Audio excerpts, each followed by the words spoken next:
তো hello guys, আসসালামু আলাইকুম। আশা করি তোমরা সবাই ভালো আছো। তো আজকে সরস্বতী পুজোর উপলক্ষে অনুষ্ঠান হতে চলছে নতুন পুকুরে। উপলক্ষে ভটাভট করে আমরা রেডি হয়ে যাচ্ছি। তো আমি জিদ্দা যাব গাইস। অলরেডি আমরা নতুন পুকুরে এসে গেছি। তো একটা ফ্রেন্ডের সাথে দেখা হয়ে গেছে গাইস। অলরেডি ফাংশন চালু হয়ে গেছে, তো আমরা মজা করছি। তো ঋত্বিকা এখানে উঠে গেছে, যে আমাদের আসার কথা ছিল। কি আমরা টিভিতে দেখতাম, তাকে সামনাসামনি দেখে দেখাটার মজাই আলাদা। সে এখন গান গাইছে, তোমাদেরকে একটু করে শুনিয়ে দিচ্ছি।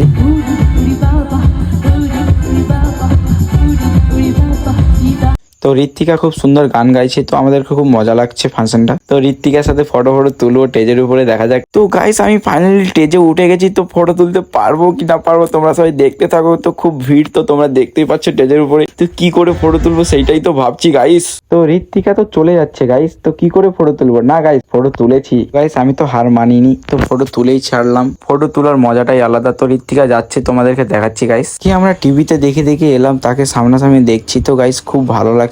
তোমাদের জন্য এত ভিডিও আমি ঋত্বিকার সাথে ফটো তুলেছি। তো ভিডিওটা যদি ভালো লাগে, তো ভিডিওটা এই পর্যন্ত ছিল। যদি ভালো লাগে লাইক কমেন্ট শেয়ার সাবস্ক্রাইব করতে একদম ভুলবে না। আল্লাহ হাফিজ, টেক কেয়ার।